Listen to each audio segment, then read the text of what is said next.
I want to tell you about the dynamics between myself and my son when I became a mom. Before I became a mom, I was an occupational therapist. So I saw a lot of child development from the sensory processing lens.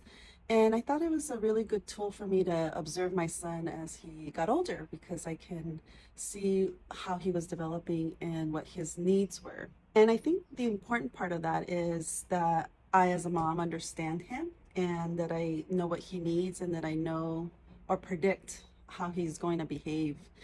And it was quite a ride, actually. When he turned 1 year of age, he really um, was not a safe toddler. He would open doors and run out to the street. Whenever we went on to walks, he would, without fail, run to the middle of the street, or he would want to run towards the bigger cross sections because it was louder, there was more cars there, and obviously me running after him and being scared that he was actually going to make it in front of cars. So that's sort of my journey with my son. Now he's 5, so things have settled down a bit. But one of the things that I did was I would do the sensory profiles with him. It's a tool that we use as occupational therapists, and I'll show you a picture of it. This is a toddler sensory profile, and then when he got older, I did this child sensory profile. And it's something I have access to as an occupational therapist, and something that I want to offer in the future for consultations for parents who want to understand their kids more, they want to understand themselves more. And I think with that, it's understanding the dynamic on how to take care of yourself as a parent and then also meeting the needs of your child. But I do want to tell you a little bit about my son. So as my son was 0 to 3, I can't remember exactly how old he was when I did this. Maybe he was 2, because I think at some point I realized I need to do this sensory profile. I found out that he was sensitive. He was sensitive to touch, he was sensitive to noise, and these were things that I noticed. It wasn't anything outside of the norm, actually. When I looked at the results, he was just like any other toddler at that age. I'm not sure to ask questions about that your child run out on the streets. In that case, he would be off the charts. But there's always some pros and cons with every measurement. However, when he became a child, so when he was 4, now 5 years old, I did it a couple times, and things have gotten, the word is not worse, the things have gotten more interesting. For my son, he is off the charts as a sensory seeker.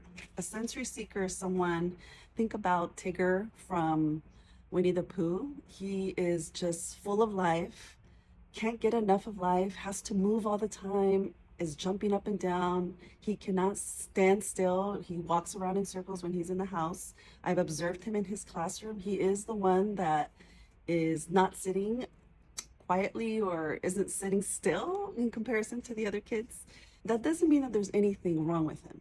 And that's sort of the strength of my perspective, looking at things from a sensory processing point of view, is that, and this is where I think neurodiversity is important, is his sensory needs are special. And I think most children have sensory needs. And I think what it's helped me understand is where he's coming from and knowing what he needs. So one, he is sensory seeking, and he's still sensitive to noise. He's still sensitive to touch.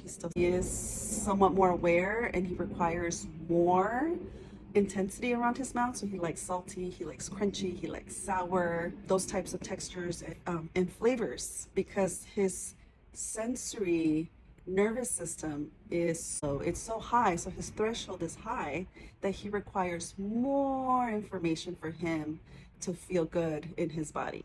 So he moves, he jumps, he requires more information around his mouth, but he is still sensitive to touch and sound. And that has been empowering to know about him. And I do have some pictures and videos that I wanted to share with you, just to give you some examples of what I mean about his sensory seeking. But at least now I know, and I think that's empowering, and also saves my sanity, because sometimes I felt like, is my child just different than other kids? Am I just freaking out for no reason? Am I the one that's high strung? But I now understand where it's coming from. So I think that's important to know.